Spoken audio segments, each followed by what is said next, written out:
Latest updates ఎప్పటికప్పుడు పొందడానికి big TV WhatsApp channel follow అవ్వండి. లింక్ డిస్క్రిప్షన్ లో ఉంది.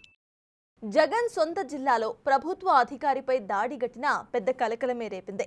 ఉప ముఖ్యమంత్రి పవన్ కళ్యాణ్ స్వయంగా వెళ్లి గాయపడ్డ ఎంపీడీఓని పరామర్శించడం, దాడి జరిగిన కార్యాలయాన్ని సందర్శించడంతో దాడి ఘటన సర్వత్రా చర్చనీయాంశమైంది. అధికారం పోయినా సరే రాయలసీమలో వైసీపీ నేతలకు పొగరు మాత్రం అస్సలు తగ్గడం లేదని, ఈ దాడితో చాలా స్పష్టంగా అర్థమవుతున్నాయనే విమర్శలు వెల్లువెత్తుతున్నాయి. ఘటనలో కీలక నిందితుడు జిల్లా సుదర్శన్ రెడ్డి వైసీపీలో కీలక పదవులు అనుభవించడంతో పాటు చట్టాలపై అవగాహన ఉన్న వ్యక్తి అయినప్పటికీ ఆయన ప్రవర్తించిన తీరు ఇప్పుడు చర్చనీయాంశంగా మారింది.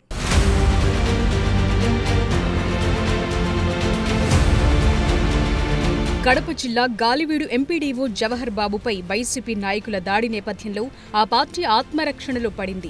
ఘటనను ఉప ముఖ్యమంత్రి పవన్ కళ్యాణ్ తీవ్రంగా పరిగణించడం, బాధితుడిని పరామర్శించడంతో పాటు దాడి జరిగిన ఎంపీడీఓ కార్యాలయాన్ని పరిశీలించడంతో సర్వత్రా చర్చనీయాంశంగా మారింది. దళిత అధికారిపై దాడిని ఉద్యోగ వర్గాలు జీర్ణించుకోలేకపోతున్న తరుణంలో ప్రభుత్వం స్పందించడంతో పోలీసులు ప్రధాన నిందితులను పట్టుకుని వారిపై కఠిన చర్యలు తీసుకునే దిశగా వివిధ సెక్షన్ల కింద కేసులు నమోదు చేశారు. వైసీపీ 11 సీట్లు ఇస్తేనే వీళ్ళకి ఇంత అహంకారం చూపిస్తున్నారు. ఓడిపోయి కూడా ఇంత పొగరు చూపిస్తున్నారు. ఓడిపోయి కూడా నేను ప్రత్యేకించి చెప్తున్నా, ఇవి ఎవరి జాగీర్లు కావు, ఇవి ఒక్కరి జాగీర్లు కాదు, ఇవి ఆ రోజులు పోయినాయి. మీరు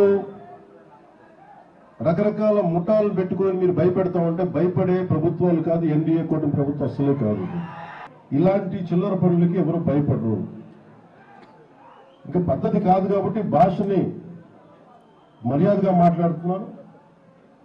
మేము ప్రభుత్వంలో ఉన్నాం, ఒకటే మాట చెప్తున్నా, పిచ్చి పిచ్చి వేషాలు వేయకండి.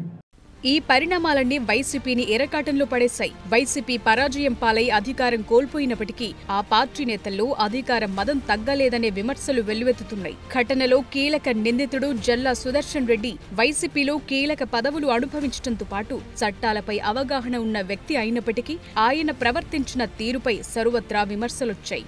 ఈ వ్యవహారం నుంచి బయటపడలేనంతగా పరిస్థితులు నెలకొన్నాయి. ఉద్యోగ వర్గాల నుంచే కాకుండా ప్రజల నుంచి తీవ్ర వ్యతిరేకతను వైసీపీ మూటగట్టు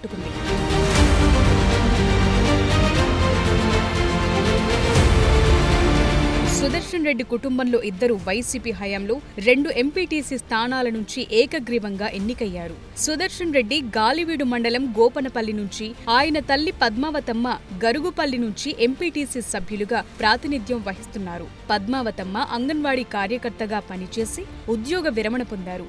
ప్రారంభంలో సుదర్శన్ రెడ్డి గాలివీడు ఎంపీపీగా పనిచేశారు. గత వైసీపీ ప్రభుత్వంలో అప్పటి సీఎం జగన్తో ఉన్న సాన్నిహిత్యంతో ప్రాసిక్యూషన్ డైరెక్టర్గా నియమితులయ్యారు.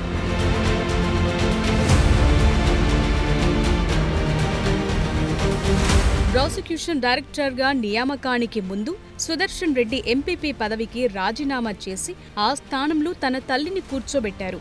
ప్రస్తుత ఘటన నేపథ్యంలో ఆత్మరక్షణలో పడిన వైసీపీ చివరకు ఎదురుదాడికి సిద్ధమైంది. బాధితుడైన ఎంపీడీఓ వ్యక్తిత్వాన్ని హననం చేసే విధంగా వివిధ రూపాల్లో వైసీపీ నాయకులు ప్రచారానికి పాల్పడుతున్నారు. తన శాఖకు చెందిన అధికారిపై దాడి విషయమై స్పందించిన పవన్ కళ్యాణ్ పై విమర్శల దాడికి సైతం దిగుతున్నారు. ఘటన నుంచి బయటపడటానికి ప్రత్యామ్నాయం లేక వైసీపీ నాయకులు ఎదురుదాడిని ఎంచుకున్నారనే విమర్శలు వినిపిస్తున్నాయి.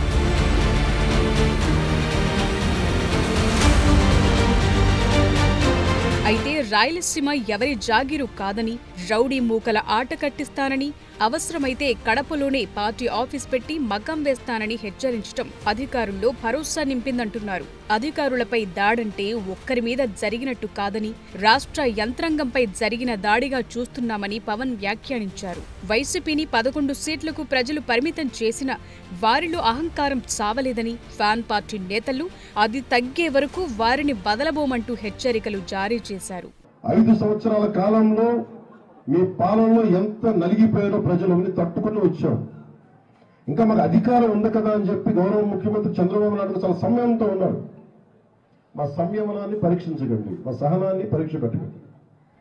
చాలా గట్టిగా ఉంటా చెప్తున్నాం. దీని తాలూకు పరిస్థితి మర్యాదగా మాట్లాడుతూ ఉన్నాం.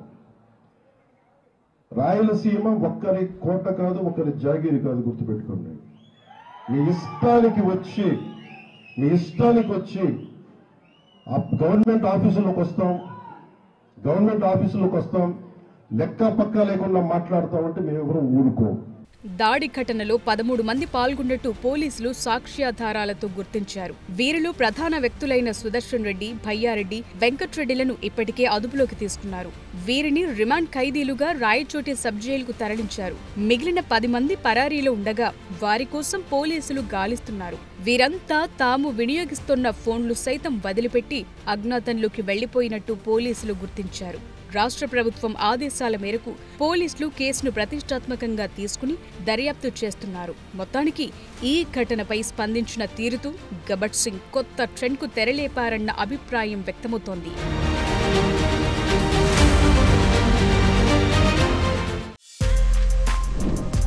For more videos like this, subscribe Big TV channel.